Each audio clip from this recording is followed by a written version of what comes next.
Buenas tardes. Por favor, quiere abrir su Biblia en Proverbios 22-29. Vamos a tener nuestra última enseñanza sobre la miniserie Misión Babilonia, parte 3. Proverbios 22-29.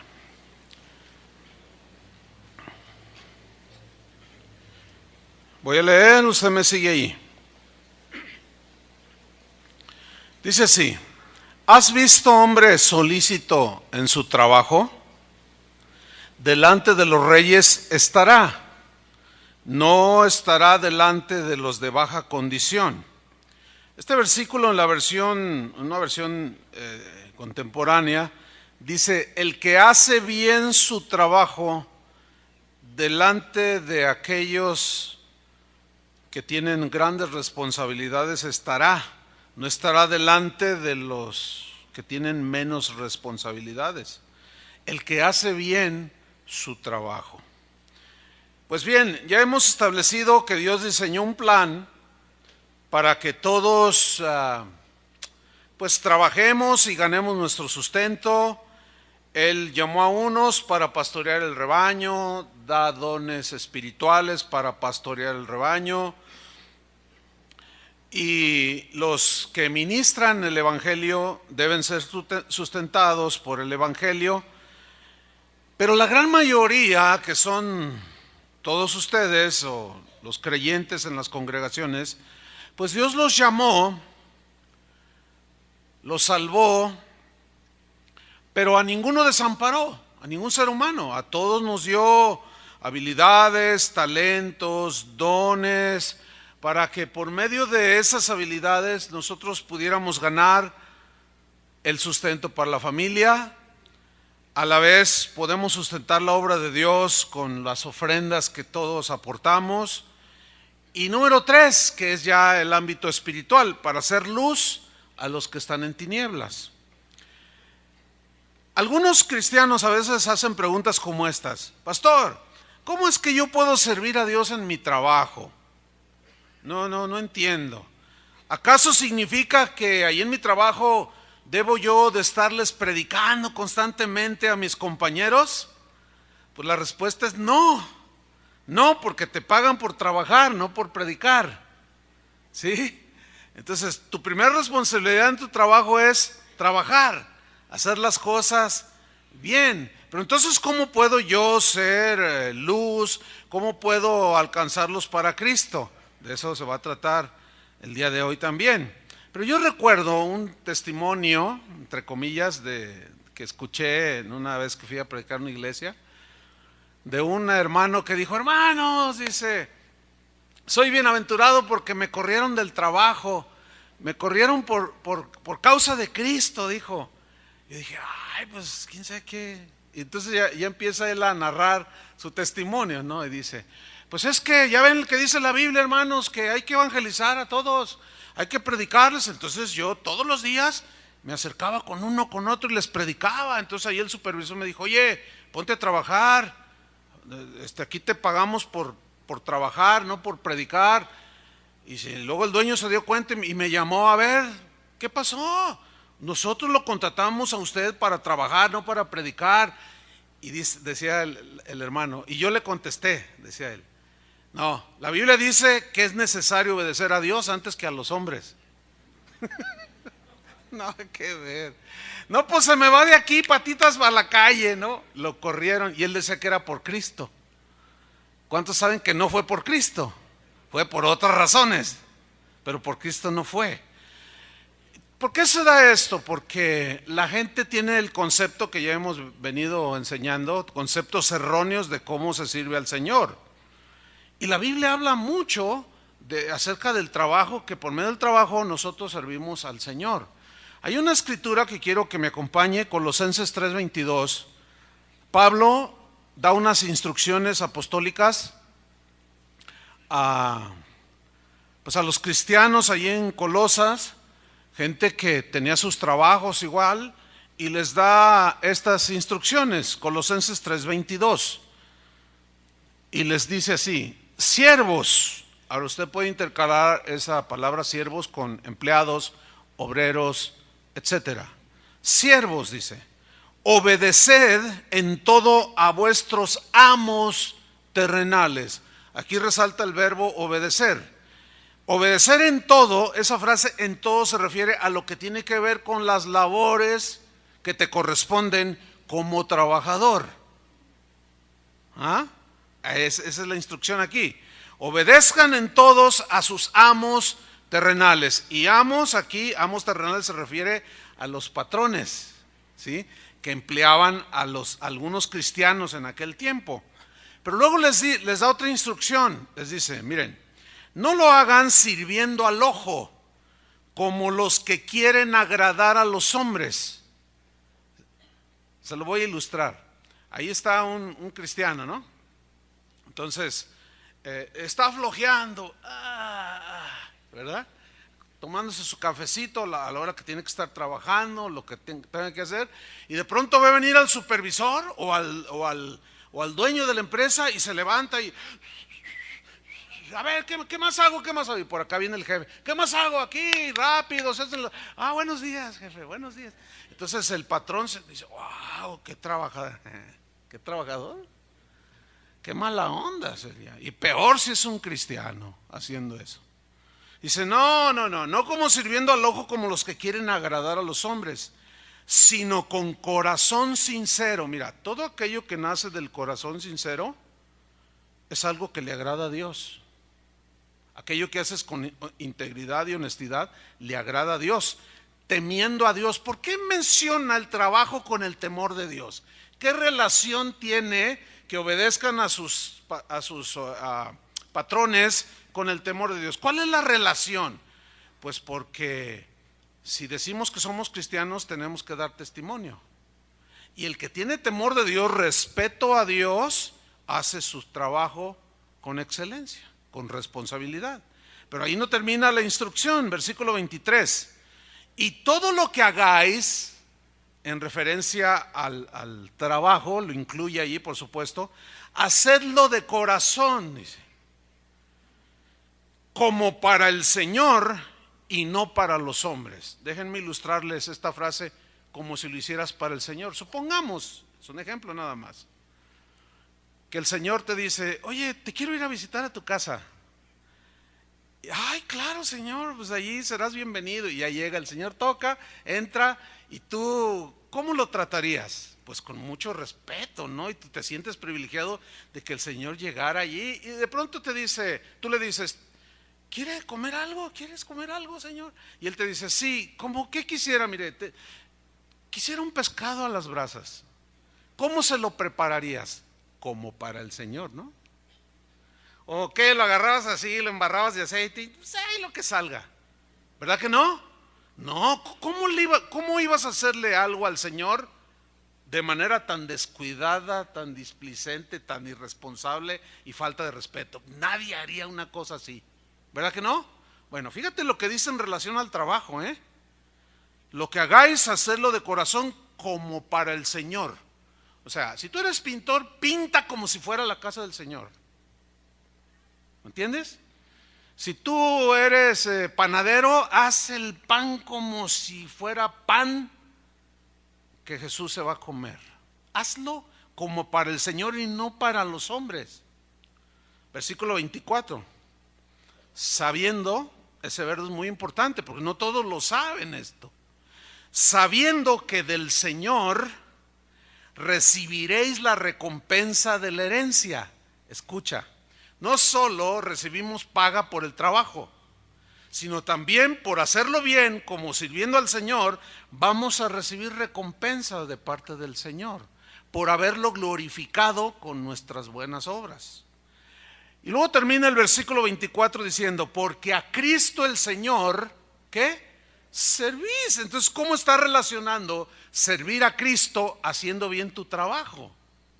¿Lo alcanzan a ver? Ok. Entonces, por consiguiente, esto significa que tú sirves a Dios en tu trabajo mostrando las virtudes cristianas. ¿Qué es mostrar las virtudes cristianas? Es mostrar lo que Dios ha hecho en tu vida. Si alguno está en Cristo, ¿qué es? Es una nueva criatura. Nuevo lenguaje, nueva conducta, un trato diferente con el semejante, con tus compañeros, con tu familia. Si alguno está en Cristo, es nueva criatura. La manera vieja de vivir, esa ya pasó, ahora es algo nuevo, digno de un hijo de Dios que glorifica a Dios. Entonces, servimos a Dios en el trabajo mostrando las virtudes cristianas como son la honradez, la integridad, la responsabilidad, la diligencia y una serie de virtudes que el Señor va formando en cada uno de sus hijos, que fuimos predestinados para ser conformes a la imagen de Jesús. Entrando un poco a la práctica aquí, supongamos que tú recibes tu paga y en tu sobre va de más un billete de 500 que a la persona de la nómina se le pasó. ¿Qué harías tú como cristiano? ¿Ah? Eres de los que dicen, ay, mira, Dios me bendijo, Dios sabía que yo necesitaba. No, eso no es de un cristiano. En teoría, un cristiano, ¿qué tiene que hacer con ese billete que recibió de más? En teoría cristiana. ¿Qué?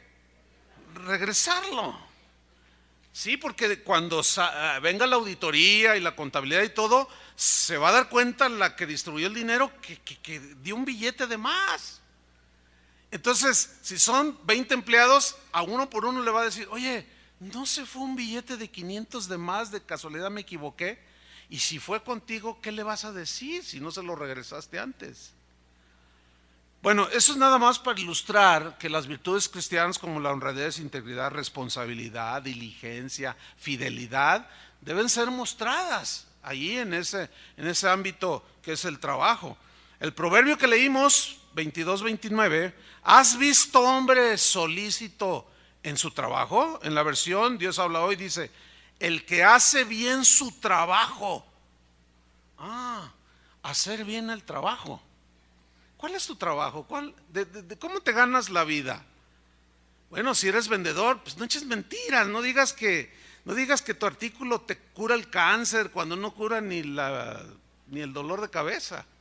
Mejor vende cosas que sí son, o sea, hagan bien su trabajo. Esa es la instrucción de la Biblia. No tienen que mentir, porque dice la Biblia referente a los cristianos, el que hurtaba, no hurte más, sino trabaje y ahora ya va a tener para él y para los demás. No mintáis los unos a los otros, habiéndoos despojado del viejo hombre con todos sus hechos. Alguno dirá, ay hermanos, qué difícil es esto. Es que usted no sabe, mis compañeros de trabajo cómo son. Yo tengo que hacerme al molde igual, porque si no lo arrasan a uno, le pasan por encima, diría otro. Pero hermanos, a estas alturas ya podemos echar una buena memoria de Daniel, que fue llevado a Babilonia. Babilonia, símbolo de todo lo que tiene que ver con la corrupción, con la inmoralidad de todo tipo, inmoralidad sexual, borracheras, vicios, malas prácticas, inmundicia. Eso simboliza Babilonia en la Biblia. Justamente allí fue llevado Daniel. Pero Daniel, como ya vimos, él propuso en su corazón no contaminarse. Entonces, el cristiano debe hacer lo mismo, proponer en su corazón no contaminarse, seguir la honradez, la integridad, la fidelidad, la responsabilidad, y eso glorifica a Dios, porque lo estamos haciendo como para el Señor, y no solo la paga recibiremos, sino también el reconocimiento y la aprobación del Señor. Ay hermano, pero es que de donde yo estoy mis compañeros son de lo peor. Bueno, Daniel dice que estaba rodeada la corte del rey con magos, astrólogos, encantadores y caldeos. Caldeo ahí en la Biblia es sinónimo de hechicero. Todos estos rodeaban la corte del rey y ahí estaba Daniel en medio de ellos. Además, Nabucodonosor como patrón era un hombre sumamente orgulloso. ¿Alguna vez has lidiado con una persona soberbia? Es terrible, te pisotea, te ningunea, no te mira de abajo, de arriba hacia abajo, te desprecia. Bueno, Nabucodonosor era un patrón muy soberbio. Ese tal rey Nabucodonosor dijo en una ocasión: ¿no es esta la gran Babilonia que yo edifiqué para casa real con la fuerza de mi poder? Uy, uy, uy. ¿Quién le dio la fuerza? Dios, pero el soberbio nunca reconoce eso. Siempre dice: yo, mi fuerza, mi inteligencia, yo lo hice para mí. Dice: y para la gloria de mi majestad. Uy, ¿quién quiere un patrón así? Nadie. Sin embargo, Daniel lo tenía. Como quizá tú puedes tener un patrón así de mala onda, de soberbio, despreciativo, se cree el último queso del establo, dijo alguien por allí.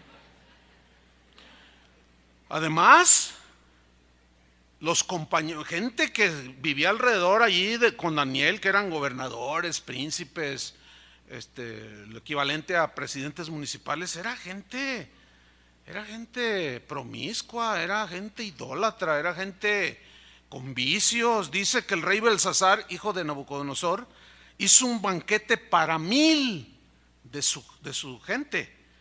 En presencia de él se emborrachaba este rey. Imagínense el patrón ahí entrándole a todo. Imagínense si el rey se emborrachaba, ¿qué no harían los demás? Entonces dice que Belsasar, con el gusto del vino, ya medio borracho, mandó que trajesen los utensilios que su padre Nabucodonosor había hurtado de la casa de Dios en Jerusalén cuando la sitiaron. Y dijo: tráiganse los vasos, tráiganse las cosas. Y empezaron a beber allí. Qué sacrilegio, ¿no? Y Daniel mirando todo eso. Nada fácil. Y los otros 3 hebreos mirando también eso. Pues nada fácil la circunstancia. Y dice que bebieron ellos, el rey, sus príncipes, sus mujeres y sus concubinas. Imagínate, a un hombre con su esposa y por allá la concubina. ¿Qué clase de gente, no? Inmorales, etcétera, etcétera. Pero luego dice, ahí hay un niño que si lo controlan, por favor les vamos a agradecer. Dice que bebieron vino, estaban todos borrachos. Como si le hubiera dicho, ¿verdad? Dale. Entonces dice que bebieron vino y se pusieron, como decimos, se pusieron hasta atrás. Pero terminaron, dice Daniel 5:4, no lo busque, terminaron alabando a los dioses de oro y plata, dice, de bronce, de hierro, de madera y de piedra.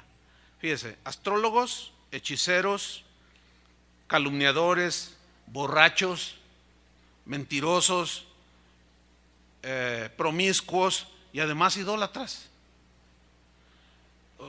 Difícil, ¿no? Sin embargo, Daniel sirvió al Señor y se pudo guardar sin mancha en medio de esa sociedad que era de lo peor. ¿Cómo se guardó? Viviendo como él tenía que vivir, como es digno del Señor. Y no solo Daniel, los otros 3 jóvenes que fueron llevados cautivos, junto con otros más, pero la historia es aquí con Daniel. Y Daniel mostró esas virtudes de gente que profesa conocer a Dios, como son la honradez, la integridad, la responsabilidad, la diligencia, la fidelidad. Ahora, la Biblia menciona que junto con Daniel había 3 jóvenes hebreos. Pero ¿qué pasó con estos? Vamos a Daniel, allí sí quiero que lo busque. Daniel capítulo 1 versículo 17, porque aquí menciona algo de estos 4, incluyendo a Daniel ahí. Dice Daniel 1:17: a estos 4 muchachos Dios les dio. Interesante, ¿no? Dios les dio conocimiento. Conocimiento aquí significa entendimiento, sabiduría. Pero no solo les dio conocimiento, les dio inteligencia en todas las letras. Aquí esta frase se involucra en todo el conocimiento que había en aquel entonces de la literatura, de los escritos, de la información que tenían escrita en esos tiempos. Ellos se pusieron a estudiar y ellos entendían muchas cosas, a pesar de que eran jóvenes, se hicieron muy sabios, inteligentes.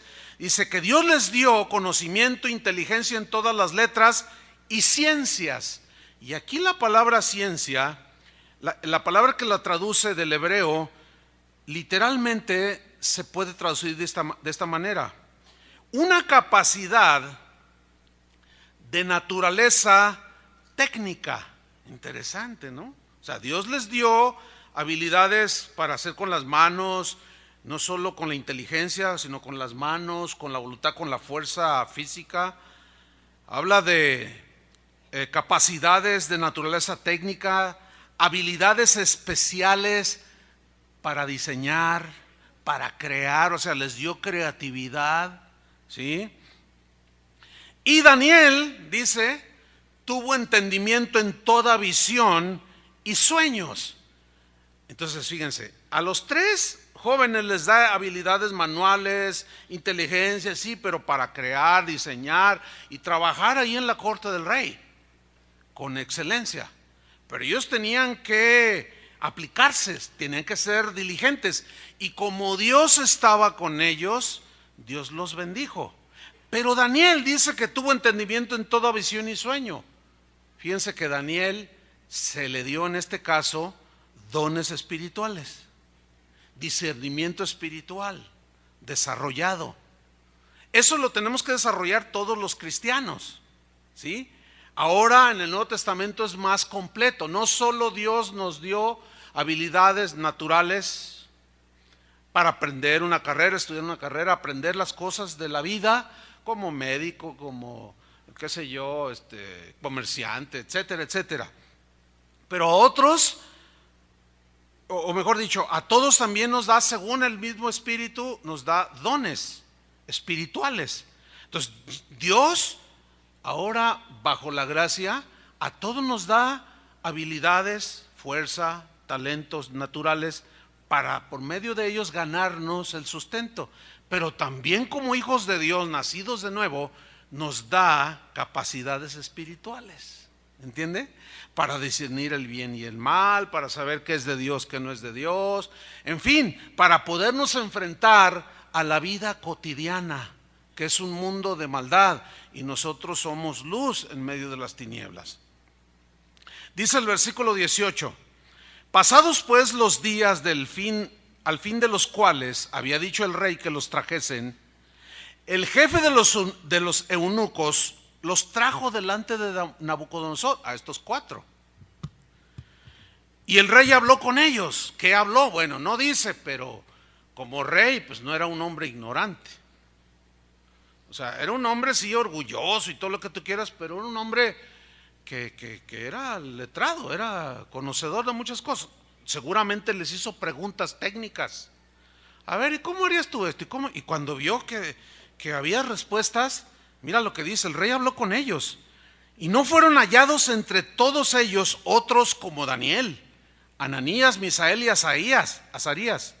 Así pues estuvieron delante del rey. Significa que el rey Nabucodonosor dijo: no, yo quiero esta calidad de personas a mi alrededor.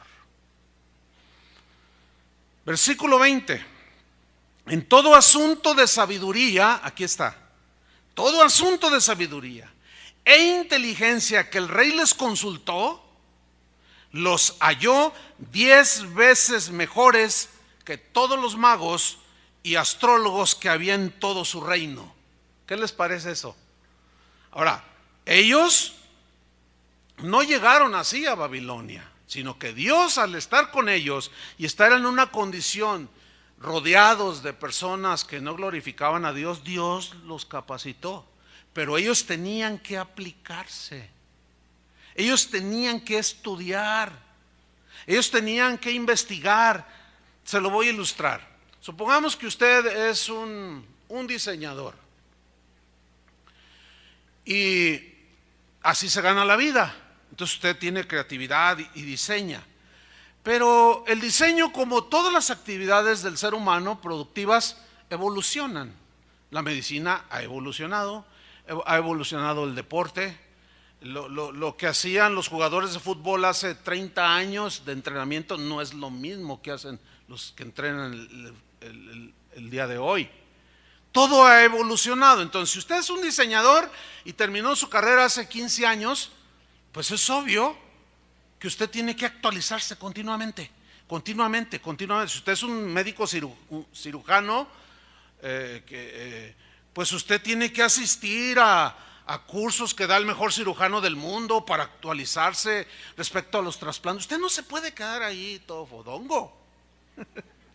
No, porque eso va en detrimento. Entonces usted se atrasa en su actualización, en su conocimiento, por lo tanto su trabajo es pobre. Lo mismo suele suceder en el ámbito espiritual. No se conforme con lo que hasta ahorita sabe. Hay muchas cosas en el Señor que desconocemos, que tenemos que aplicarnos y estudiar. Bueno, así eran estos jóvenes.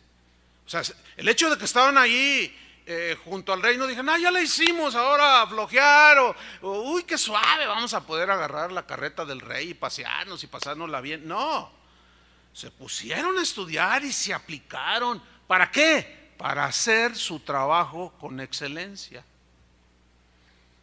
Pablo decía, yo sembré, Apolos regó, pero el crecimiento, la bendición, ¿quién la da? Dios. Muchos quieren la bendición, pero ni siembran ni hacen nada. Entonces la bendición no puede llegar. ¿Ve cómo está todo ligado? Dice el versículo 21, y continuó Daniel hasta el año primero del rey Ciro. O sea, pasaron todavía años y Daniel siguió sirviendo allí, en medio de gente que era, nosotros solemos decir, son de lo peor, demostrándonos que sí se puede. Nadie de nosotros puede poner ninguna excusa.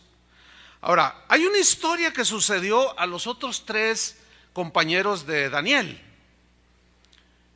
¿Qué sucedió? Bueno, este rey soberbio, Nabucodonosor, pues manda hacer una estatua de varios metros de altura.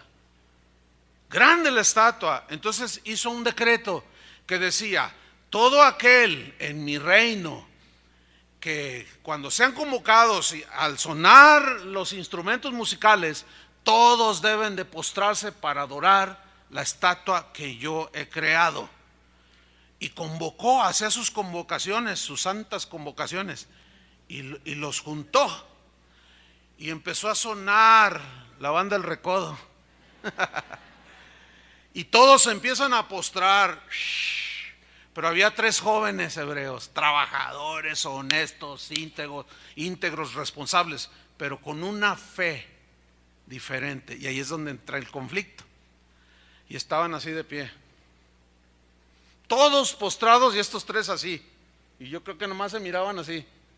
Yo me acuerdo una vez, mi esposa se acordará, en un país sudamericano, era un estadio, había miles de personas. Entonces el que estaba diciendo la alabanza dijo, con ustedes el Cordero de Dios, así dijo. Y todos, con ustedes el Cordero de Dios. Y sacaron un estandarte, no sé, era gigantesco. Y era un dibujo de un corderito, así. Y cuando va saliendo, el pastor de ese movimiento, de esa iglesia, se empiezan a postrar él y todos empiezan a hacerle así, postrándose ante el estandarte. Y estaba mi esposa, estaban otros conocidos cantantes, y nos quedamos de pie así, nos mirábamos el uno al otro. ¿Qué vas a hacer?, me dijo uno de ellos. Le dije, no voy a postrar ante un trapo. Y todos postrados.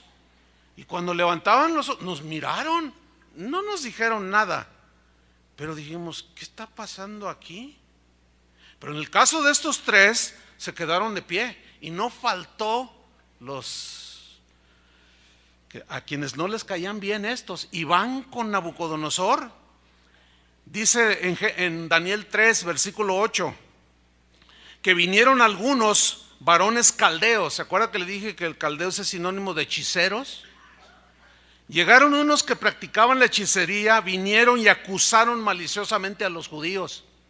¿Cómo los acusaron? Dijeron: rey, tú diste un decreto que al sonar los instrumentos musicales, todos aquellos en tu reino que fueran convocados, que se postraran y adoraran la estatua que hiciste. Y Nabucodonosor dijo: así lo dije. Pues fíjate que hay 3 que no se postraron. Dice ahí en el capítulo 3 que el rey reaccionó enojado, dijo: ¿cómo? ¿Quiénes son? Y mandaron traer a estos 3 que estaban cerca de él, pero como era una multitud, seguramente no los vio. Él mismo estaba postrado. Y cuando los vio, pues vio que eran Sadrach, Mesach y Abednego. Dice: con que ustedes no están dispuestos a... ¿Por qué no se postraron? No nos vamos a postrar. Dice: ok, están dispuestos que al oír los instrumentos musicales se van a postrar delante de la estatua. Y ellos le respondieron: se pasó, rey, dice, que nosotros no nos vamos a postrar delante de esa estatua. Si ustedes no la adoran, los voy a meter al horno de fuego. Estaba enojado. Aparte de borracho, de inmoral, era bien enojón ese rey. Terrible. Fíjate cómo se le olvidó todas las cualidades que estos jóvenes tenían por su idolatría. ¿Qué vas a hacer cuando ahí en tu trabajo pasen la alcancía para la fiesta de San Pillín? ¿Qué vas a hacer? Allí ya se están metiendo en asuntos de fe, ¿no? ¿Vas a mantener tu convicción o vas a ceder por temor a que, qué sé yo? Entonces le responden en el versículo 16. Le respondieron al rey Nabucodonosor diciendo: no es necesario que te respondamos sobre este asunto. Eso significa: mira, nosotros ya sabemos lo que vamos a hacer, no vamos a cambiar de parecer, Nabucodonosor. Tú eres el rey, nosotros somos tus esclavos, pero en asuntos de fe no puedes gobernarnos. En asuntos de conciencia no nos vamos a dejar gobernar porque sabemos en quién hemos creído. Dice el versículo 17: he aquí, dicen estos 3 a Nabucodonosor, he aquí nuestro Dios a quien servimos. ¿Cómo? ¿Y cómo lo estaban sirviendo? A ver, ¿cómo estaban sirviendo a Dios? Haciendo lo que tenían que hacer, trabajando en la corte de un rey pagano. Sí, pero ellos sabían que estaban sirviendo a Dios. Bueno, pues ese Dios a quien servimos, mira el conocimiento que tenían, puede librarnos del horno de fuego ardiente, y de tu mano, oh rey, nos librará. Esto es algo muy importante. Aquí estamos viendo que no solo era gente con carácter que manifestaba las virtudes de Dios, la obra de Dios en los corazones, también eran jóvenes que conocían a Dios, conocían que Dios era todopoderoso. Ellos habían oído las historias de su pueblo en el pasado, cómo habían pasado el Mar Rojo, cómo habían en medio de milagro tras milagro. Ellos conocían el poder de Dios. Eso es algo que todo cristiano debe conocer, que tenemos un Dios que todo lo puede, que para Él no hay nada imposible. Sin embargo, ellos conocían el otro lado de esa verdad que muy pocos conocen, que es la soberanía de Dios. Que en síntesis, voy a resumirlo en lo siguiente: Dios es todopoderoso, Él puede librarnos, para Él no hay nada imposible. Sin embargo, rey, dice en el versículo 18, y si no, sepas, oh rey, que no serviremos a tus dioses. Esa frase, y si no, significa: ok, Dios me puede librar, y si no me libra, de todas maneras, no nos postramos, rey. O sea, estos 3 jóvenes conocían ambos lados de la verdad. Por un lado, Dios todopoderoso, pero también por otro lado, un Dios soberano que a veces, en ocasiones, en su sabiduría y para cumplir sus propósitos, Él permite situaciones que a nuestros ojos naturales nos parecen dolorosas y difíciles de soportar. ¿Cómo es posible que me metiste a este trabajo, Señor?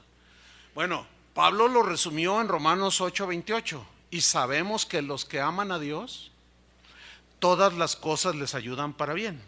Todas las cosas incluyen lo bueno y lo malo de las circunstancias.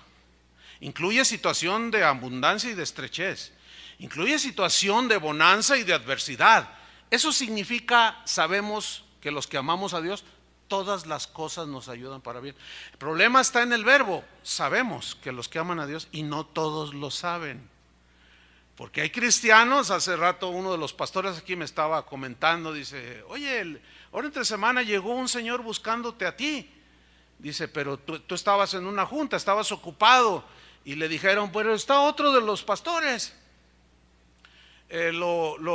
para que lo atiendas, lo pueden atender. Y esto me dijo, no, yo quiero hablar con Chuyo Olivares. Dice, porque yo quiero que él me libere, y él sí puede. O sea que para mí no hay nada imposible.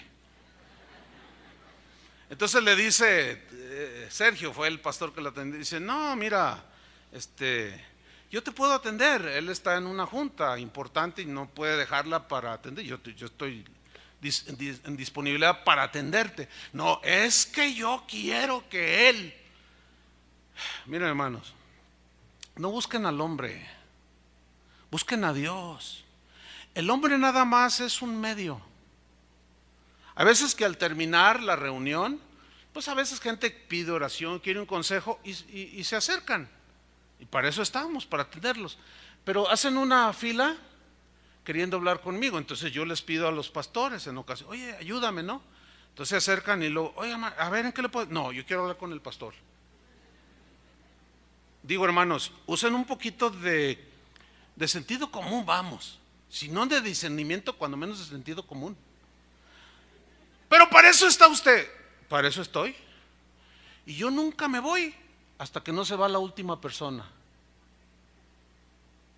Nunca me voy hasta que no se vaya la última persona de este auditorio.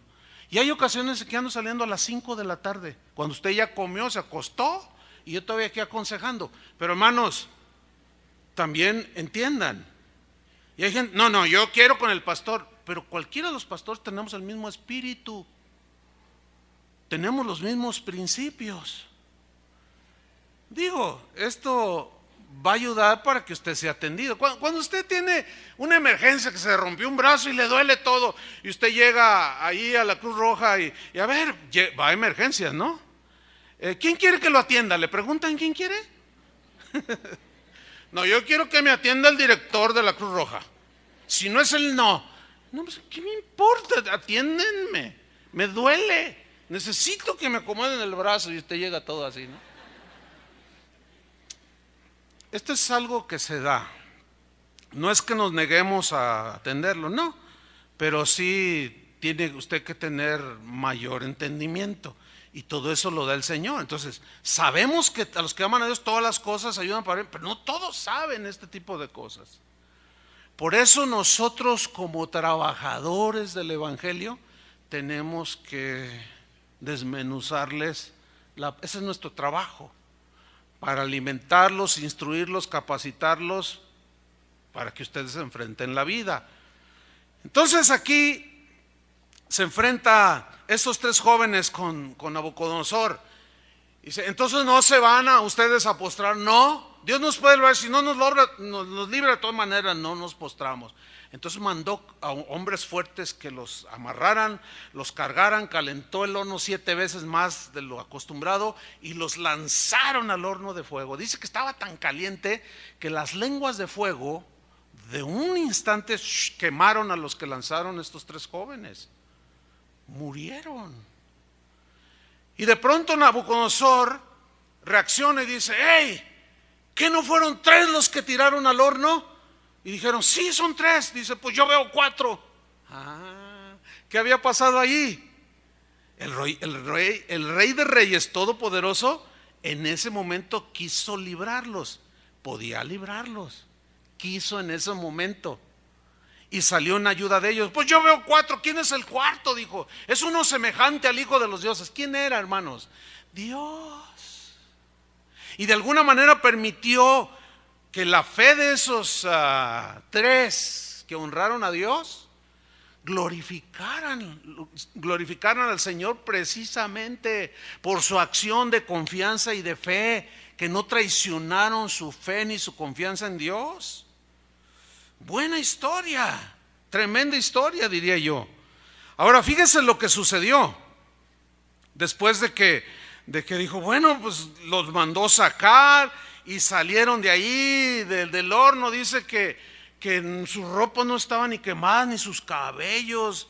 Dice que ni a quemado olían. Y eso habla de una sobrenatural protección de Dios. Dios es nuestro protector, ¿sí o no? ¿Cuántos creen eso? Dios nos libra, nos puede librar, pero en ocasiones, mira, Él permitió que fueran echados al horno. ¿Para qué? Para que la fe de ellos se perfeccionara. ¿Cómo se va a madurar tu fe si no estás ahí en el horno, donde vas a comprobar que Dios está contigo? Hay cristianos que oran y dicen, no permitas esto, no permitas aquello.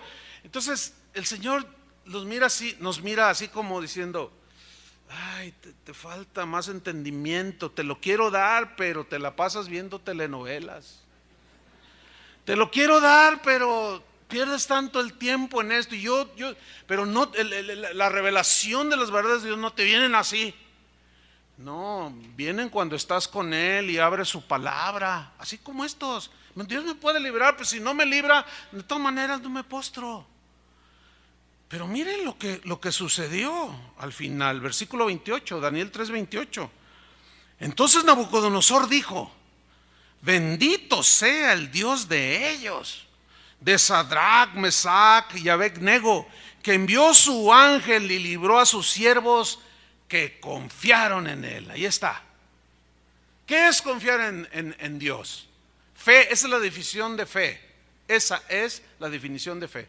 Plena y total confianza en Dios. ¿Para qué? Para que Él obre. Porque sin fe es imposible agradar a Dios.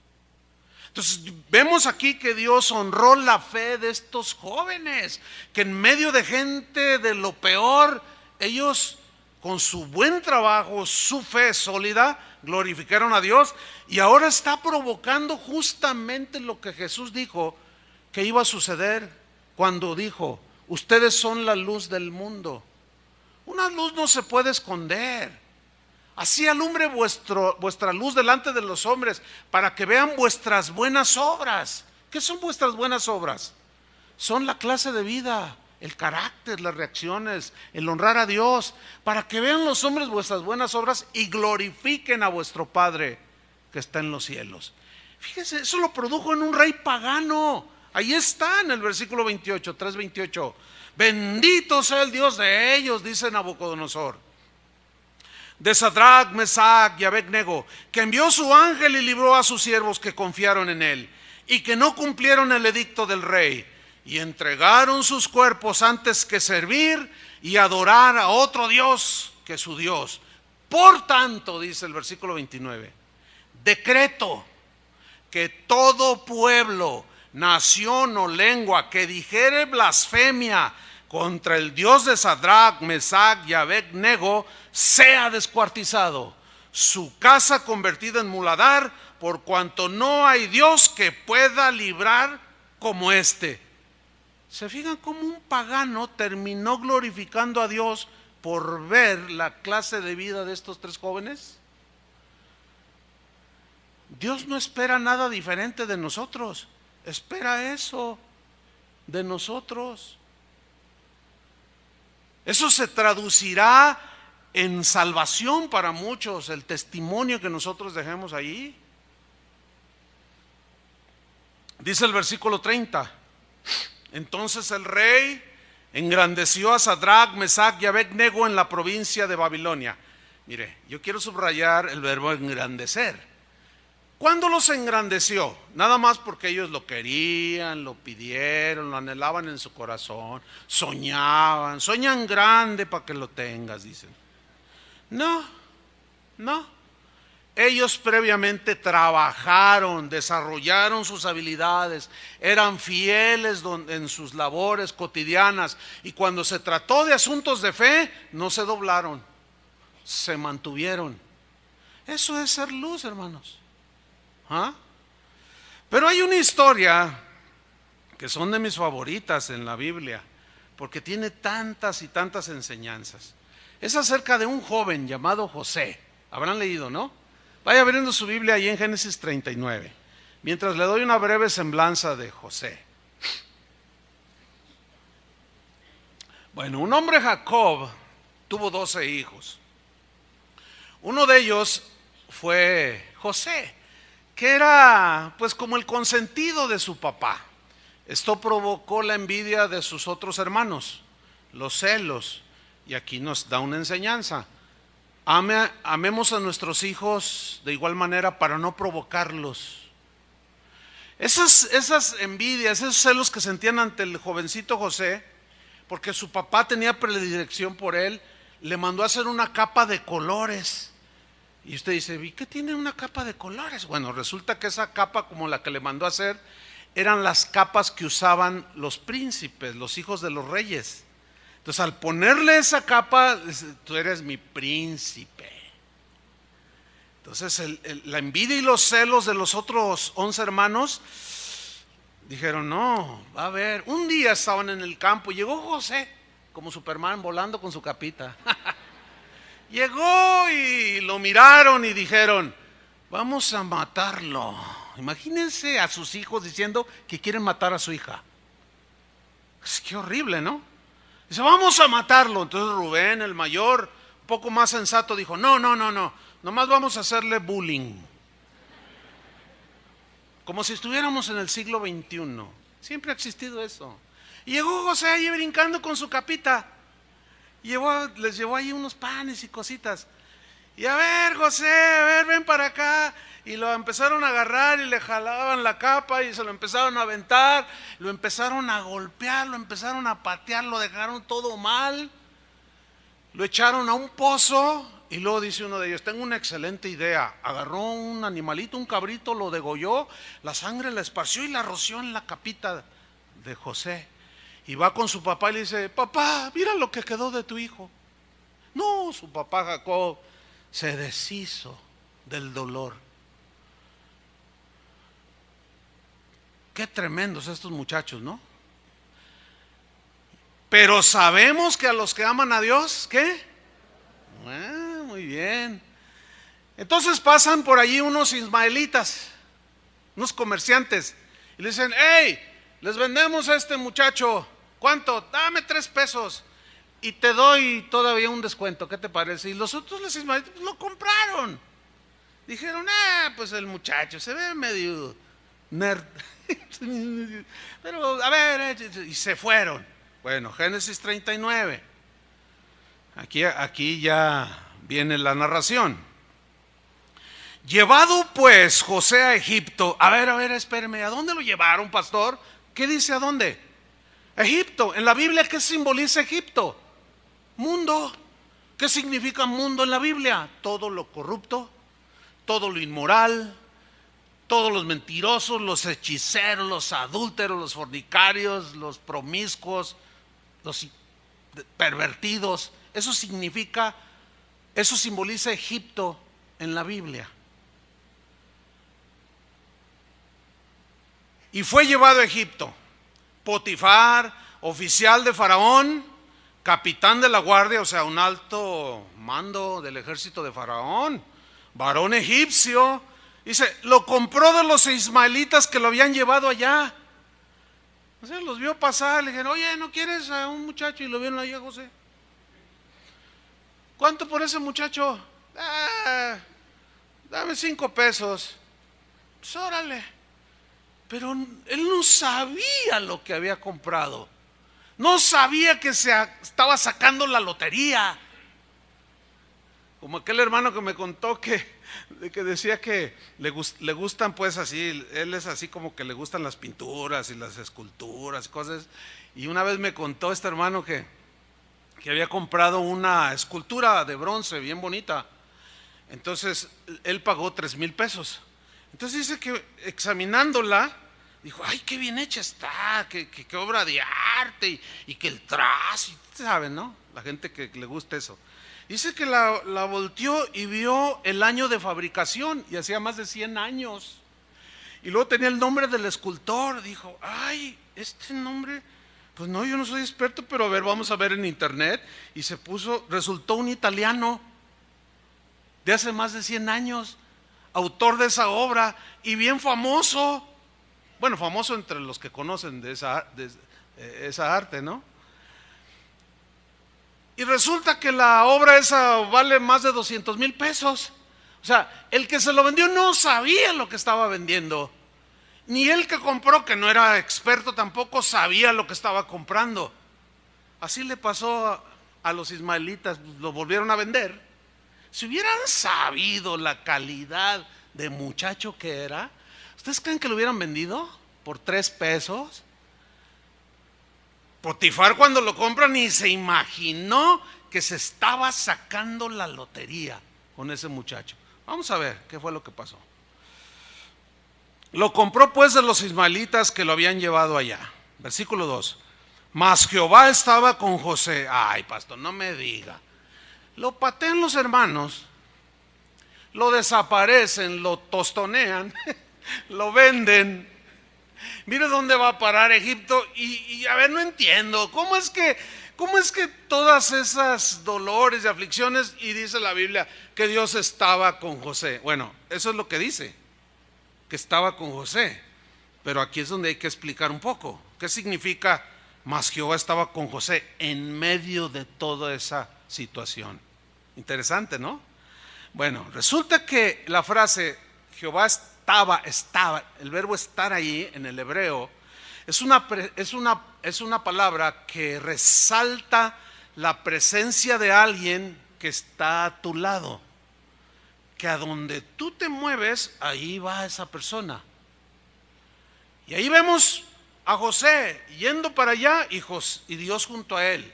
Y ya estás tú yéndote, caminando 10 kilómetros y Dios junto a ti. A fin y al cabo, esa fue la promesa de Jesús. He aquí, yo estoy con vosotros todos los días, hasta el fin del mundo. Ese es algo que muy pocos toman en cuenta. El salmista lo conocía, David, decía, si yo me voy lejos, allá estás tú. Si me voy a lo profundo de la mar, allá estás tú. Si allá en lo más lejano de la tierra, allí estás tú.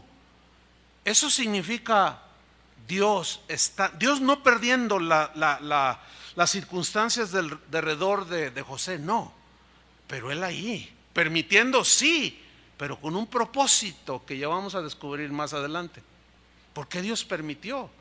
Y ahí es donde tú y yo tenemos que aprender a no orar como oran algunos. Señor, no permitas que nunca se muera mi mamá, mi esposa. Oye, pues va a llegar a 2000 años tu mamá, ¿o qué? O sea, hacemos oraciones sin sentido. No permitas que ni uno de mis hijos se muera. De algo se tienen que morir. ¿Me estoy explicando? Entonces, tenemos que conocer todas estas situaciones. Entonces, continúo. Mas Jehová estaba con José y fue varón próspero. Ay, a ver. En medio de toda esa chusma, gente de lo peor, José fue un varón próspero. Interesante, ¿no? Ahora, aquí hay algo que yo quiero resaltar. La palabra próspero aquí es una palabra hebrea, saleach, esa es la palabra hebrea, que en su raíz primaria, así simple y sencillamente, significa empujar hacia adelante, tener éxito en lo que haces, tener logros, servir con excelencia, todo con un propósito. Pero a mí me llamó la atención la definición primaria, empujar hacia adelante. Entonces, ¿cómo podemos entender este pasaje? ¿Quién fue el que empujó a Egipto a José? ¿Alguien me puede decir? ¿Fueron sus hermanos? No. ¿Quién fue el que lo empujó? ¿Quién fue el que propició que estuviera en esa circunstancia? Dios. ¿Saben por qué? Porque ese José un día iba a llegar a ser el gobernador de Egipto.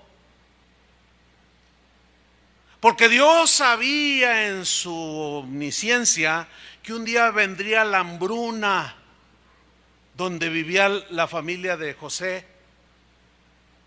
Y a pesar del maltrato, Dios en su inmensa sabiduría lo acomodó todo y propició y empujó a José porque quería ponerlo como gobernador de Egipto para que cuando viniera la hambruna, los descendientes de Abraham no murieran ni desaparecieran, porque ese era el linaje que Dios había escogido para que por medio de ese linaje naciera el Salvador.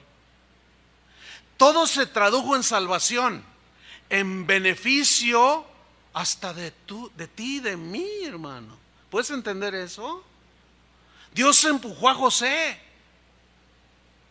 Yo les puedo contar situaciones que he vivido en mis 40 años conociendo al Señor, que cuando me empujó Dios, yo no sabía que Él me estaba empujando a determinada situación para a la postre hacer el bien.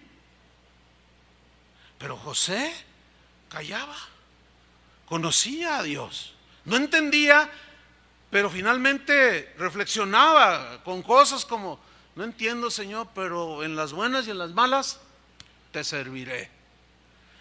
Pues ahí estaba José, varón próspero, todo lo que hacía, lo hacía con excelencia. Sigo leyendo el versículo 2. Y estaba en la casa de su amo el egipcio. Claro, dijo, no, pues empezó a notar algo diferente, Potifar, en la vida de José. Dijo, este muchacho es notable, se ve tan responsable, tan diligente, tiene sabiduría para hacer las cosas. Dice el versículo 3, 39:3. Y vio su amo que Jehová estaba con él. A ver.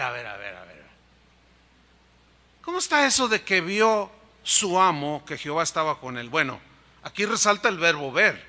La pregunta pertinente sería, pues ¿qué es lo que vio Potifar en José? ¿Cómo él pudo deducir que Dios estaba con José? ¿Saben por qué? Por su manera de vivir, por su honradez, por su diligencia, por su integridad, por su disposición, por la sabiduría que estaba adquiriendo, por su laboriosidad. Dijo, Dios está con este muchacho. Y como diciendo, me saqué la lotería. Muchachas solteras, ¿quisieran un marido como ese? ¿Sí o no? Díganlo con convicción. Es que hay poquitas solteras. Bueno, pues ya oyeron, muchachos, a trabajar. Y a trabajar duro, y a mostrar las virtudes de un cristiano. Porque ¿qué jovencita se quiere casar con un flojonazo? ¿Verdad que no? Las señoras ya casadas, algunas le hicieron, bueno, pues ya, ¿qué podemos hacer? Pero ahí está José, ahí está un hombre pagano que ve por las obras de este joven José, que Dios estaba con él. Y miren, no quedó ahí la cosa. Versículo 3, en la segunda parte dice, y todo lo que él hacía, todo lo que hacía José, Jehová lo hacía prosperar en su mano. Oye, José, píntame esa pared ahí de la hacienda. Sí, cómo no. Y apenas se volteaba a Potifar y caray, oye, ¿tú hiciste eso, José? Sí, le gusta, patrón. Oye, qué bien te quedó eso. Pero ¿de dónde sacaste el color? Bueno, pues es que empecé ahí a mezclarle. Y dije, pues si le pongo al blanco, le pongo rojo, me va a salir y empecé, y lo pinté. ¿Le gustó? Híjole, José, ¿sabes qué? Te quedó de maravilla. Oye, José, fíjate que allá el abrevadero de las vacas tiene una fuga. Ah, no se preocupe. Y ahí va y la reparaba. Y no solo las reparaba, todavía le daba una manita de gato ahí, las renovaba. ¿Qué sé yo? Y Potifar, ¿quién hizo eso? Yo. Bueno, me ayudaron algunos de los demás esclavos, pero yo. ¿Y quién diseñó esto? Yo. Ah. O sea, todo lo que hacía, Dios lo bendecía. ¿Cuántos quieren esto? ¿De veras lo quieren? Pero esto viene nada más porque sí. Ah, ¿están entendiendo? Claro que no viene nada más porque sí. Hay que ser honrado, hay que ser responsable, hay que ser fiel en lo poco para que te ponga a Dios en lo mucho. No viene nada más porque sí. Estaba recordando en la mañana, ayer no me acordé hasta en la mañana de un caso. Cuando iniciaba Casa de Oración había un muchacho que ahí andaba entre todos. Yo también era muchacho, tenía 26 años, todos ahí los muchachos, pero a la mamá de Chuy, doña Engracia, donde empezamos la Casa de Oración, se le descompuso una lavadora, su lavadora, la cinza, ¿se acuerdan aquellas azules? Se le descompuso, entonces ella dijo, ay, se me descompuso mi lavadora. Ella lo comentó en medio de los jóvenes que estábamos ahí. Entonces dice este muchacho, el mencionado, el que yo quiero mencionar, dijo, no se preocupen, yo se la arreglo. Y doña Engra le dice, no me la toques, no me la toques, porque donde pones la mano todo descompones. Ay, ¿cómo cree? No, oiga, no sea así, le dice. Entonces se pone a reparar la lavadora. Y después de un par de días, esto nos lo contó ella, que le dijo, oye, ya está su lavadora, ¿de veras la arreglaste? Sí, aquí está. Y dice, oye, ¿y todas estas piezas que están aquí? Escúcheme bien, ese joven hasta la fecha, donde pone la mano, nada le sale. Pero si analizamos, así como analizamos lo bueno de José, también analizamos lo malo de algunos en la Biblia y lo desobediente y lo rebelde de ese muchacho. Pero todos queremos la bendición, todos queremos que Dios bendiga lo que hacemos, sí, pero ¿dónde está la integridad? ¿Dónde está la diligencia? ¿Dónde está la honradez? ¿Dónde está la responsabilidad y la fidelidad?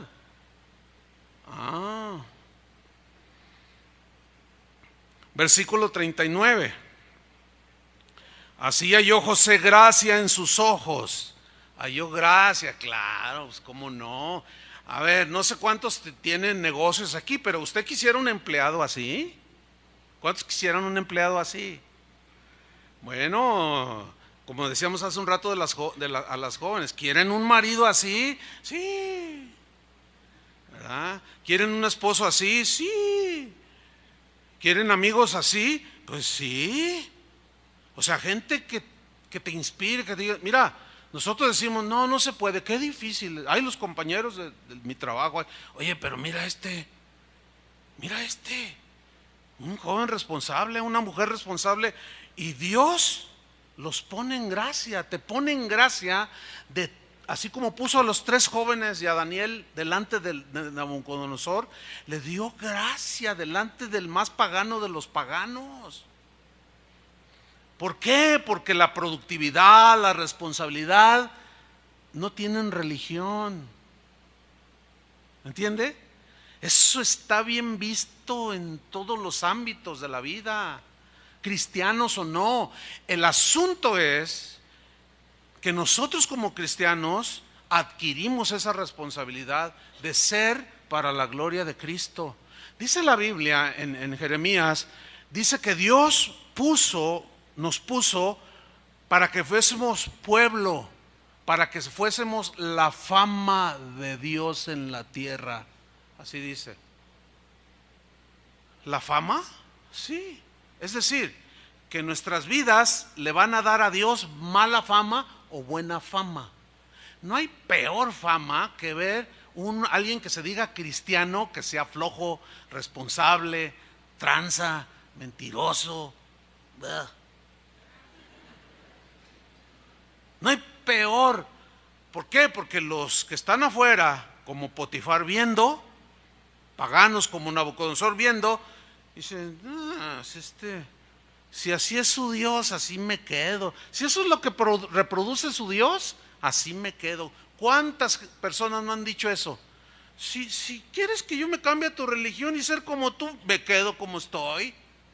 Qué vergüenza. A ver, háganle así. Da pena ajena a veces. Por eso constantemente las exhortaciones apostólicas iban en el sentido de andar como es digno de Cristo. ¿Sí? Que vuestras costumbres sean sin avaricia, que hagan morir en vosotros lo terrenal, inmundicia, palabras deshonestas, háganlo, deséchenlo de su vida. Entonces, ¿qué sucede en el versículo 4? Claro, halló gracia José delante de los ojos de Potifar, pero miren lo que viene a continuación en el versículo 4, y le servía. ¿Ven cómo está relacionada el servicio a Dios con el trabajo en las peores circunstancias? ¿Ya lo vieron? Ajá, muy bien. Y él, o sea Potifar, miren lo que sucede, le hizo mayordomo de su casa. Mayordomo, ¿qué es un mayordomo? Un administrador, alguien que vela por los intereses de su patrón. Lo puso como cuidador de su casa, dice aquí, cuidador de todos los implementos de su trabajo. De manera que cuando tomaba el carro de Potifar para ir a comprar unas tortas ahogadas, José, y pasaba por esta calle que es una herencia de la Segunda Guerra Mundial, la calle esta que está aquí a la salida de con nosotros, unos hoyotes allí, son los vestigios que quedaron de la Segunda Guerra Mundial. Como no era su auto, se iba esquivando los bachecitos porque no era su auto, era un administrador. Cuando tú vas manejando tu auto y está un tope, tú llegas y así bien despacito, hasta de ladito así para que y de repente ves un taxi, ¡pah! Ese no es el dueño. Fácil. Y cuando vas aquí, por ejemplo, como esta calle llena de hoyos y ves una camioneta de la Comisión Federal de Electricidad, no es de la camioneta, pero qué irresponsable, ¿no? Qué irresponsable. Que el cabo no es mía, dicen. ¿Qué mentalidad tan pobre? Qué pena da. Ay, pastor, estoy entendiendo cosas que usted ni siquiera me está hablando, claro. Claro, porque ahora ya tú estás diciendo, híjole, yo no he sido responsable. Ay, que al cabo el que paga es el gobierno. Ay, que al cabo no me paga bien mi patrón y ahí la papelería la haces y la tiras y no, espérame, discúlpame, eso no es responsable. Pero si tú fueras el dueño, quisieras que tus trabajadores te cuidaran tu ranchito, ¿no? Bueno, pues haz como si la empresa donde trabajas, el Señor es el dueño. Cuida los implementos, cuida lo que está a tu alrededor, sé responsable. Claro, Potifar no iba a poner a cualquier irresponsable a que le cuidara su casa, no le iba a poner en sus manos todas las cosas. ¿Pero por qué lo hizo? Porque vio en este joven virtudes, como las ya mencionadas. Pero no solo lo hizo mayordomo de su casa, dice también al final del versículo 4 que entregó en su poder todo lo que tenía. ¿Qué significa le entregó en su poder? O sea, mira, José, me saqué la lotería contigo. La verdad, tengo una alta estima por ti, José. Eres un hombre, se distingue. y eres un esclavo. Pero no me importa que seas un esclavo. Te doy el poder, la autoridad sobre todo lo que es mío. Puedes usar mi carreta, puedes usar mi caballo pura sangre árabe, que lo compró de los ismaelitas también, junto con el caballo. Te puedes montar en él, puedes hacer uso de él, te doy todo. Ahí estamos viendo otra cualidad: digno de confianza. Te pregunto, ¿tú eres digno de confianza? Te lo ilustro. Alguien te dice: oye, me voy a ausentar 3 años de aquí de la ciudad. Tengo 100,000 pesos en efectivo. ¿Me los puedes guardar para que cuando yo venga me los entregues? ¿Los guardarías? ¿O los jineteabas? ¿Los guardarías o le pellizcabas? O sea, ¿eres digno de confianza como para que alguien te deposite todo lo que tiene? ¿Eres digno de confianza? Bueno, esto había que preguntarle a los patrones, ¿no? Si somos dignos o si son dignos de confianza en este caso. ¿Se acuerdan que Jesús dijo: el que es fiel en lo poco, ¿qué? Es fiel en lo más. Ahora, muchos quieren lo mucho, pero no son fieles en lo poco. No funciona así, hermanos. Para fin de que Dios te bendiga, te prospere, te haga exitoso. Suena como los últimos mensajes del evangelio de hoy, ¿verdad? Pero el contexto no estamos hablando de eso. Pero sí la Biblia habla de una prosperidad dada por Dios. ¿En base a qué? A la responsabilidad, a la diligencia. Pero ¿eres digno de confianza? Si no eres fiel en lo poco ahí en tu trabajo, ¿cómo vas a llegar a ser el gerente? Tantas historias que tú puedes leer ahora en internet de gente que entró barriendo. ¿Han leído esas historias? Algunos hasta asocios son ya de empresas. ¿Todo por qué? Entraron barriendo, pero barrían bien. No se quejaban, se gastaban las escobas. ¿Cuántas historias hay de esas? Una vez un pastor vino y me dijo: oye, Choy, no seas egoísta. Y ¿por qué me dices eso? Dame el secreto del crecimiento de casa de oración. El secreto. Eso suena como esos del secreto ahí en internet, el secreto. ¿Cuál secreto? No hay ningún secreto. No, dame el secreto porque es que ha crecido. ¿El secreto? No es ningún secreto. Pablo dijo, repito el texto: yo sembré. Sembrar es un trabajo, ¿sí o no? Apolos regó y tú la regaste. No, ya me salí del texto. Yo sembré, trabajo. Apolos regó, trabajo. Pero la bendición, el crecimiento, ¿quién lo da? Dios. Aludía esta persona a que, ¿cómo es que ha crecido Casa de Oración? ¿Cómo es que hoy rebasa las 150 congregaciones? Claro que es la bendición de Dios, pero Dios bendice la fidelidad, hermanos, por favor. Dios, o sea, no es jactancia de ninguna manera. Pero como decía San Pablo, el que se gloríese en el Señor. Porque yo sí puedo decir, yo he sido responsable por 34 años, estudiando la palabra, orando por ustedes, yendo a donde Dios me manda, enfrentando todo tipo de situaciones, en enfermedades, en un montón de situaciones, pero consistente, junto con los que están con nosotros, fieles, día tras día, trabajando. Hemos dado yo he dado 34 años, más de la mitad de mi vida. Y si ustedes ven lo que ha sido, es bueno, el que es fiel en lo poco. ¿Cómo Dios nos va a dar o nos daría semejante responsabilidad aumentarnos la responsabilidad siendo irresponsables. No, así no funciona, hermanos. Yo le dije a este pastor, no has entendido. Dame el método, dice. Hazme favor. No es así, así no funciona. Ahora, yo fui un trabajador también, como cualquiera de ustedes en empresas seculares. O sea, yo también sé de lo que estoy hablando en ese sentido.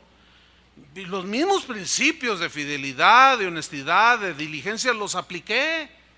Y Dios me dio gracia. O sea, no estoy hablando nada desconocido, ninguna teoría. Esta persona que les dije hace un rato que llegó con el que quería que lo liberáramos, decía, es que me va mal el negocio y yo quiero que oren por mí y que todo me sale mal. Y entonces me dice Sergio, no, ya que después que estuve platicando con él, no hombre, salió.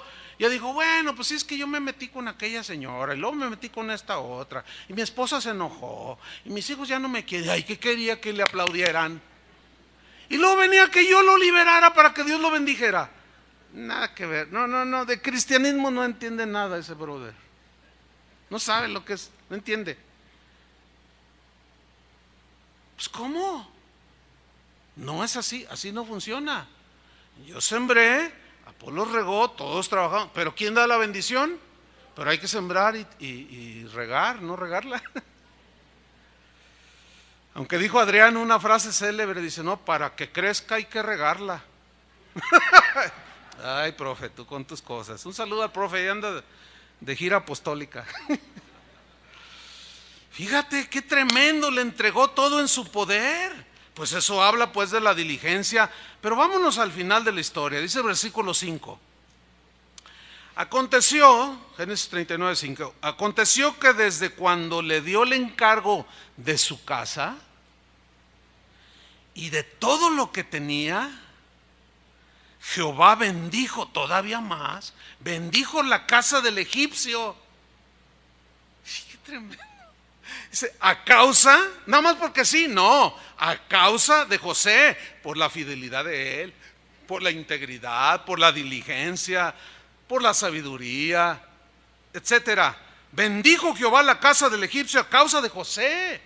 Pero ahí no se quedó la cosa, dice al final del texto, y la bendición de Jehová estaba sobre todo lo que tenía el tal Potifar, y era un pagano.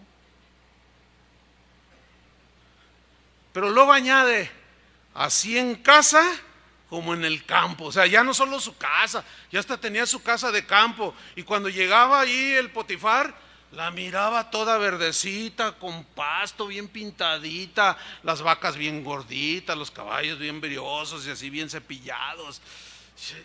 Pero si yo hubiera sabido lo que estaba comprando, si aquellos ismaelitas hubieran sabido quién era este joven, me hubiera costado todo lo que yo tengo de dinero.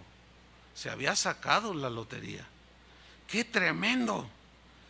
La bendición en todo. Ahora, un detalle así entre paréntesis. Cuando José fue vapuleado por los hermanos, tenía 17 años. Él duró 11 años en la casa de Potifar. 17 y 11 son 28. Cuando él llegó a Egipto, por causa de lo que vamos a leer ahorita, ¿cómo fue que llegó a ser el gobernador? Ya estaba en Egipto, pero ¿cómo fue que llegó a ser gobernador? De una manera totalmente inexplicable, pero para Dios no. ¿Qué sucedió? Bueno, aquí hay un principio, 17 años, llega a los 30, es el gobernador. Aquí hay un principio, ¿cuál es? Que la bendición de Dios, la prosperidad de Dios en tu trabajo no viene instantáneamente, tiene un proceso, hay que trabajar. En las peores circunstancias adversas, hay que hacerlo bien. Dice el versículo 6, y dejó todo lo que tenía en mano de José, y con él no se preocupaba de cosa alguna, sino del pan que comía. Y era José de hermoso semblante y bella presencia. Pero, miren lo que sucedió. En medio de la prosperidad, la tentación no duerme. La maldad y el pecado no dejará de acosarte. Dice el versículo 7, aconteció después de esto, cuando todo parecía bonanza, que la mujer de su amo puso sus ojos en José. Mire nada más. Yo creo que lo comparó con el Potifar y dijo, no, yo no sé cómo no conocía a José, pero era una mujer casada, era una mujer, aquí ya se ve sin escrúpulos, inmoral totalmente, no le importaba destruir su propio matrimonio ni otro matrimonio con tal de ella ser feliz. ¿Y cuánta gente no hay así? Que no tiene principios, no tiene moral, están en la vil perdición. Y puso sus ojos en José y se le ofreció. Ya ve que en el mundo hay un dicho que dice, y esto es muy común oírlo de los hombres, no, pues a quién le dan pan que llore, dice. ¿Han oído ese dicho? Y viera cuántos hombres he visto yo llorar y a grito tendido, que se acaban toda la caja de Kleenex. Me comí ese pan, sí, te lo comiste. Pues no, que a quién le dan pan que llore, y mira cómo estás llorando. Pero José no era tan superficial, José no era tan tonto. José, aparte de ser digno de confianza, de ser diligente, de ser responsable, honrado, era un hombre puro, limpio. Miren lo que sucede, versículo 8. Y él no quiso. Eso habla de un acto de la voluntad, ¿no? Pero aquí la pregunta sería, ¿y por qué no quiso? ¡Y qué tonto, José! Porque se entiende que la mujer de Potifar era una mujer hermosa y joven. Pero él no quiso. No quiso. Ahora, ¿en qué basaba el no haber querido? ¿En qué basó su no haber querido? Miren lo que le dijo a la mujer.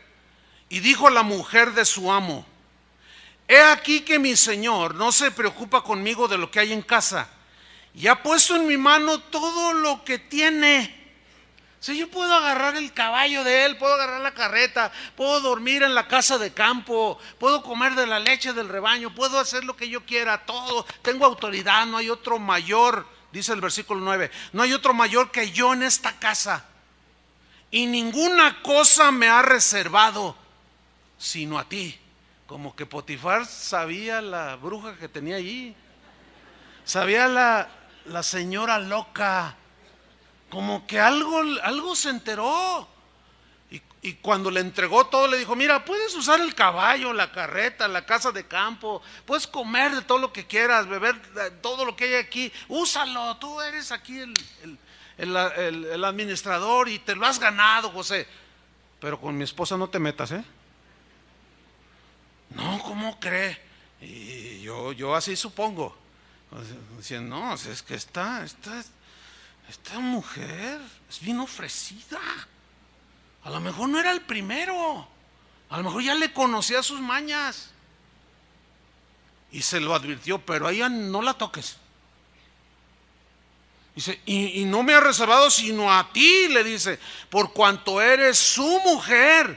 Y miren lo que basaba su no querer. ¿Cómo pues haría yo este grande mal y pecaría contra Dios? Wow. Ese sí es notable. Ese sí. Cuando llegue al cielo, como va a estar toda la eternidad, vamos a estar adorando al Señor, pero va a haber recesos, me imagino. Yo quiero echarme una platicada con este José, de verdad. Y también preguntarle a Moisés algunas cosas bien interesantes. Oye, ¿cómo le hiciste para ser fiel en toda la casa del Señor? ¿Cómo fue? Sí, me gustaría platicar con él.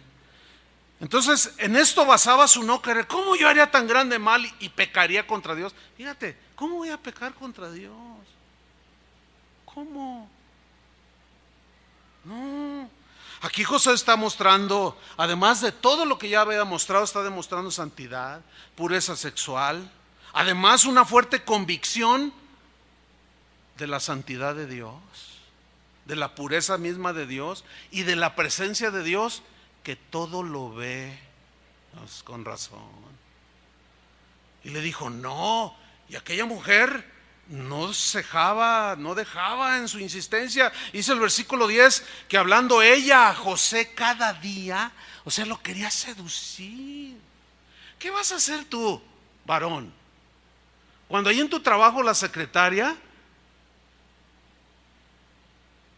te ponga los ojos encima, ¿qué vas a hacer tú, cristiano?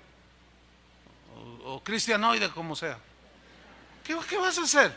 Te va a cruzar la pierna y trae su minifalda y te va a cerrar el ojo y te va a coquetear y te va a decir cosas. Y ¿qué vas a hacer tú? A ver, ¿qué vas a hacer? Bueno, Daniel propuso en su corazón, ¿qué vas a hacer? ¿Vas a desviar la mirada? ¿La vas a poner en su lugar? Mira, espérame. Yo soy un hombre casado. O si eres soltero, le vas a decir, mira, yo soy un hombre soltero, tengo intenciones de casarme, pero jamás me casaría con una como tú. Párale a esa ofrecida.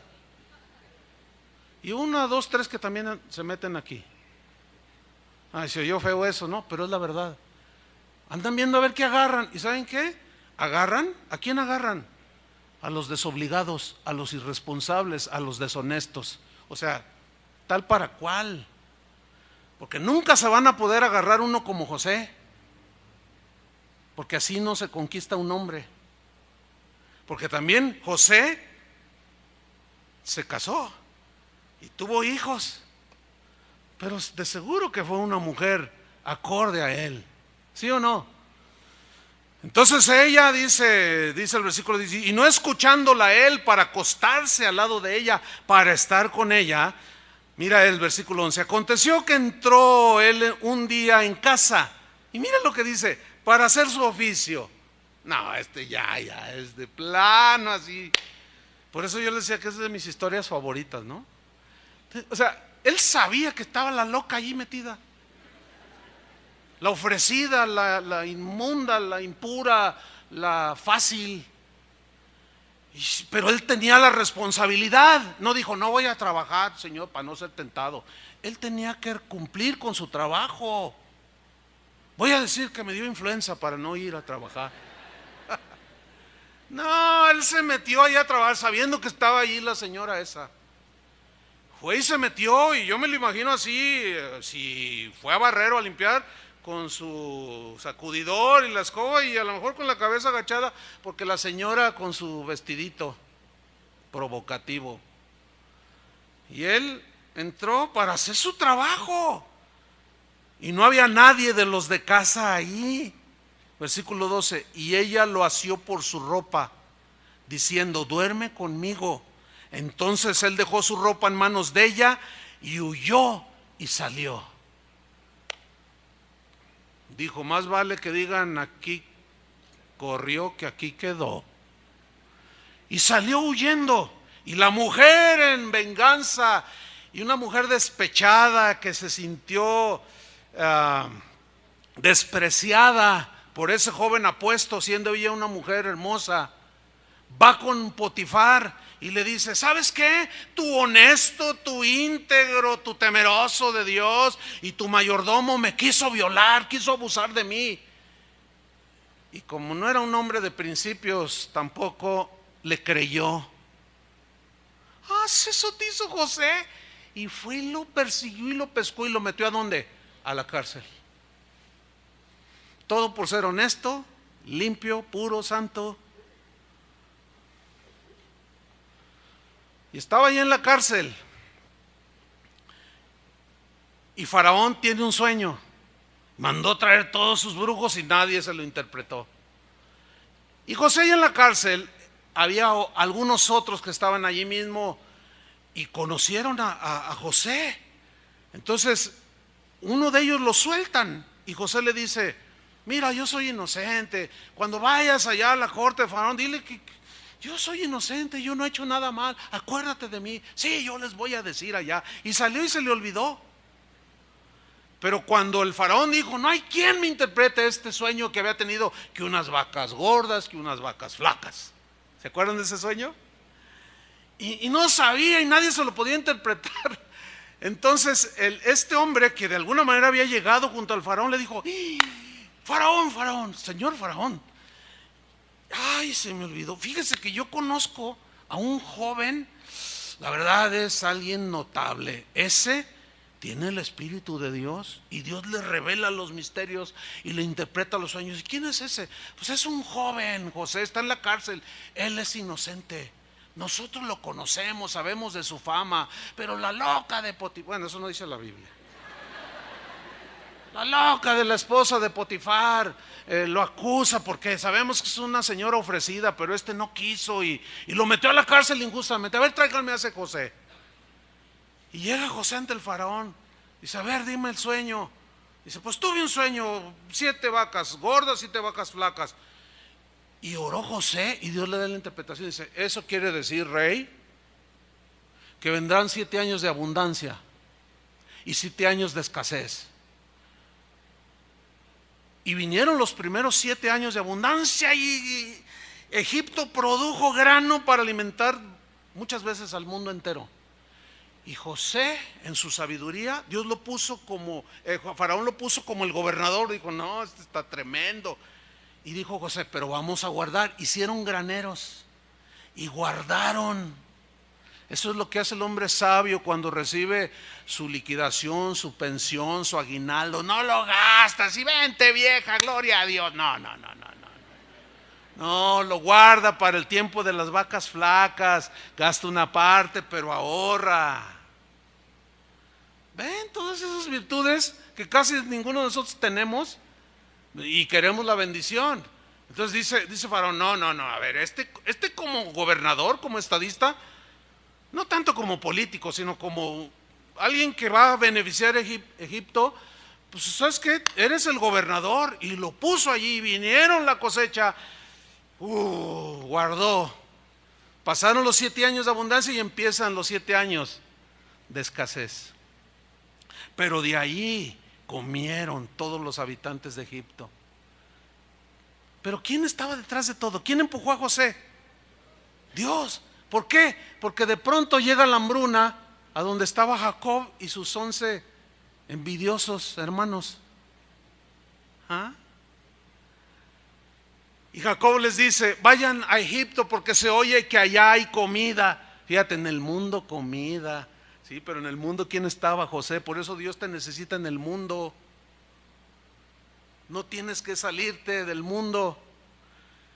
Y van y ven a José, lo recibe, ellos no lo reconocieron, pero él sí. Y les vende comida. Y viene una segunda vez, y bueno, es toda una historia que ya quiero resumir. Finalmente él se descubre, dice: ustedes son mis hermanos, ¿dónde está mi papá? Y ellos se aterran porque dijeron: hasta aquí llegamos. No se preocupen, no les voy a hacer nada. Dios preparó todo para daros vida. Pero fue fiel en medio de la adversidad, porque era innecesario y fundamental preservar a eso que eran poquitos en ese tiempo, porque de ahí vendría, de ese linaje, ¿quién? Nuestro amado Jesús, hermanos. Lo menos que Dios puede esperar de nosotros es que seamos como José. No espera menos. Y las hermanas, pues Josefas, pues José y Josefa. Vamos a orar, hermanos. Vamos a pedirle al Señor. Y quiero pedirle al Señor, pues, que esta palabra sea asimilada y de verdad nuestra vida glorifique al Señor. Sean cumplidores. Mañana levántese temprano, vaya a trabajar. Pues, échele ganas, hermano. Échele ganas. A lo mejor se siente mal, pero usted cumpla. Usted vaya, dígale a su jefe. Es más, si puede decirle: ¿sabe qué? Yo quiero afirmar un compromiso. Mire, cuente conmigo. Le quiero echar ganas. Más ganas todavía. Yo quiero trabajar bien. Y que Dios les dé gracia. Amén. Que Dios los bendiga y que todo se traduzca en salvación para otros. Padre, te damos gracias. Gracias por tu palabra, Señor. Gracias porque nuestro máximo ejemplo ciertamente es Jesús. Pero estas cosas se escribieron para nuestra enseñanza. Aprendemos tanto, Señor. Yo te pido, Padre, como pastor, como pastores de esta congregación, que bendigas a cada uno de mis hermanos en esta mañana. Ponles esa convicción, Señor, como la de José, como la de Daniel, la de estos 3 jóvenes, Sadrach, Mesach, Abednego, que fueron fieles en medio de una sociedad corrupta, desleal, traicionera, infiel.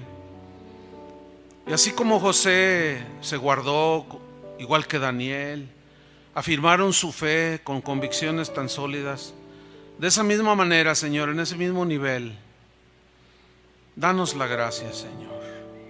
Nosotros nos disponemos. Sabemos que tú nos puedes librar, y si no, seguimos adelante, Señor, sabiendo que todas las cosas ayudan para bien a los que te amamos. Bendice, Señor, la obra de las manos de cada uno de mis hermanos. Bendice sus labores, porque de allí obtendrán el pan para sus hijos, para su familia. Aportarán para el sostenimiento de la obra del ministerio y serán luz, viviendo la vida para glorificarte, Señor. En el nombre de Jesucristo, que tu bendición esté con nosotros, Señor, y tu gracia nos empuje hacia adelante. Amén. Que Dios les bendiga, hermanos.